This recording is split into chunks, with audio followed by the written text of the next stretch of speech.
Yeah, thank you, and thank you, Dr. Duncan, for your invitation, and Kenneth for suggesting, and so I'm really thrilled to be here. I'm from Alabama. Okay. And I call myself a traveling poet from Alabama, with a traveling Alabama poet with a drum and a story. Oh, wow, okay. So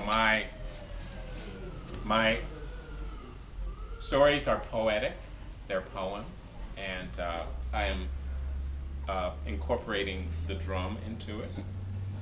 This is Kadu, my djembe, and Name, huh? Kadu. Kadu. And it means? I don't know. It was Kadu. yeah, Kadu. It came to me in a dream, you know. All right. So and this is, I'm a knitter. So the story I'm going to tell you is about knitting.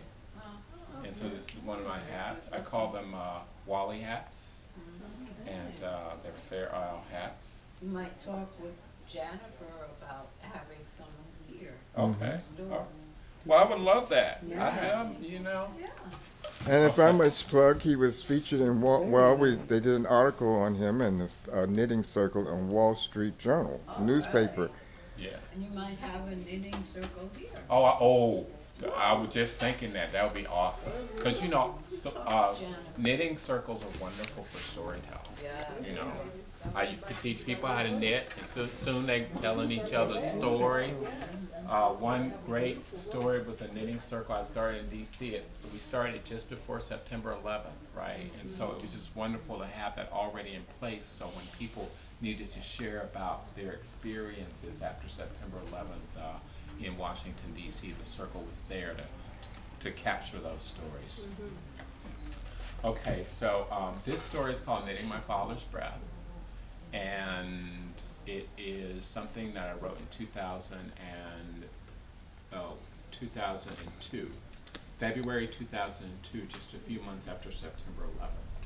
And this story was pretty much the first story that I performed after that date, and it was very powerful after I finished the story, and I hope that it is as meaningful to you as it is to me.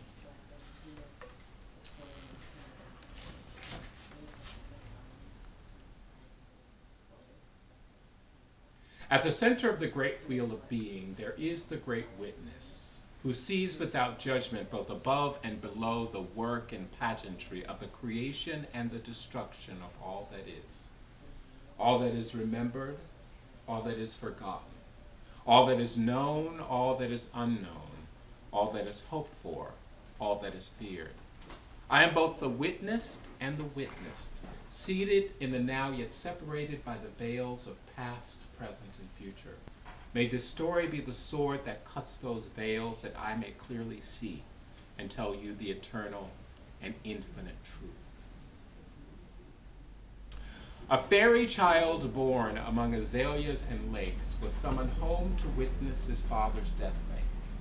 By the light of a full moon through night he drove, passing the white yellow lines of country roads. To commemorate the cycle of birth to death, motion to rest, he decided to knit his father a vest. 2 months before at Christmas, his father for this gift asked, and with death drawing near, the fairy took up his needles at last. With night, needles, and intention, the fairy drove alone until he arrived at his rural Georgia home. In the cold night air, he gathered his intentions to take inside and made ready to welcome death at his father's bedside. 1 hour past midnight, he entered a house of gloom. A cousin sat brooding in the dark living room. In a drafty bedroom where the fairy in his youth had lived, the father lay dying on a bed of aluminum and steel.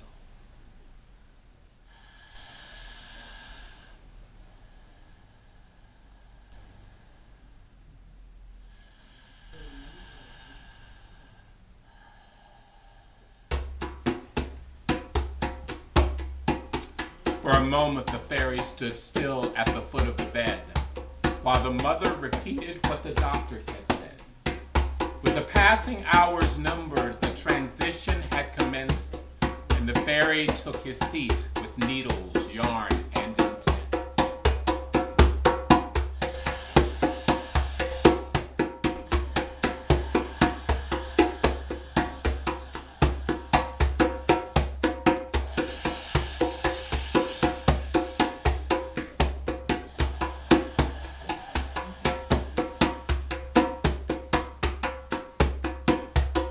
The mother went to rest a while from her long death watch, and the fairy began making his gift by first making a swatch, made to learn the number of stitches needed to create a garment to fit.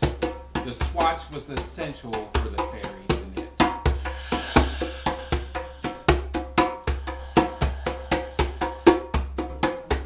For the body, he chose a cotton worsted yarn of cream-colored hue. To trim the neck and arms, he chose the colors red and blue. And once he had determined the number of stitches that were due, he cast on and began making ribbing of knit to purl to.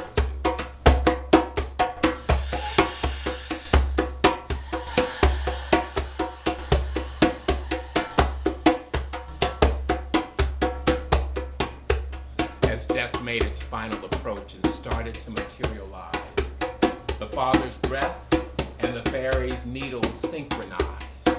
The needle was inhaled into the waiting stitch, and a new loop was exhaled, making a hitch.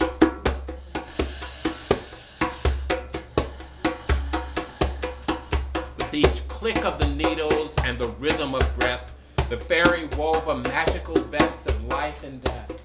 Companioned by breath and intent, the fairy worked his charm, knitting row after row while watching the clock with alarm.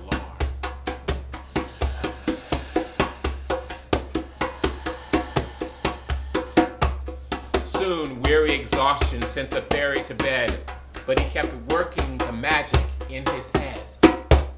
The father, born poor and fatherless in East Alabama, was raised on plums, muscadines, and mush by a single grandmama. He fled a prison of poverty, race, and Jim Crow to see what the world, the Navy, and adventure could show. And he saw geishas and harbors, Asian cities and war, but the familial rituals of home he yearned for from afar. So he returned to the land that had given him life. He got a job as a cook, met a son, and took a wife. And he used what he had learned to build community for all. He served his church, his community. He answered the call.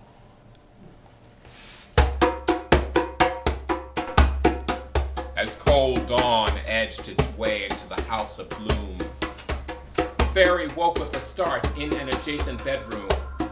He thought he felt someone jump on the bed and shout, "Wake up!"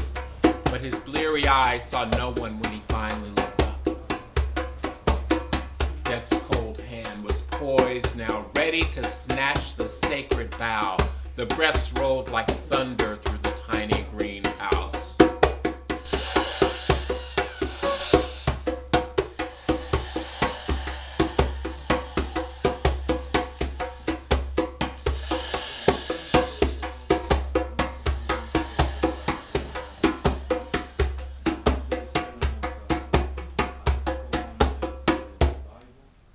As life left the father's body, the mother wailed from bottomless grief.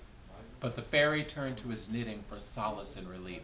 He imagined Charon ferrying his father across the cold river Styx, his father kept warm by a vest of fairy magical intent. And he knit on, turning a cable, knitting row after row, while greeting family, friends, and mourners he did not know.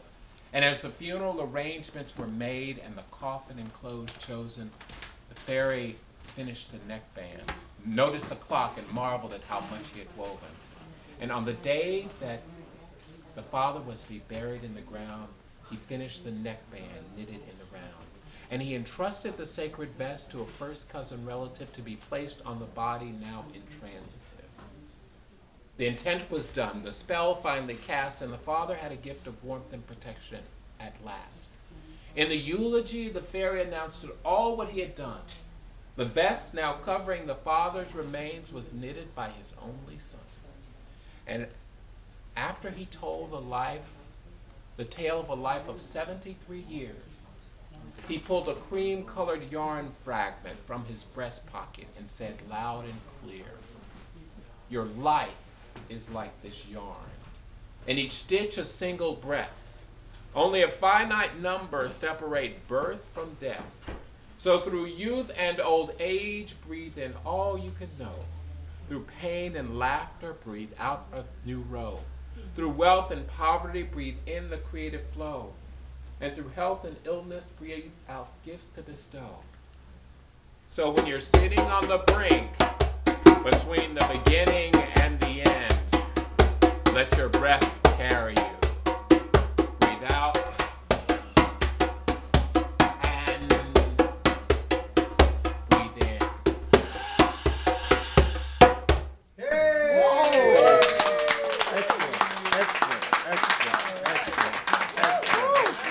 Excellent. I'm honored to tell this in front. Awesome. Awesome. Awesome. Awesome.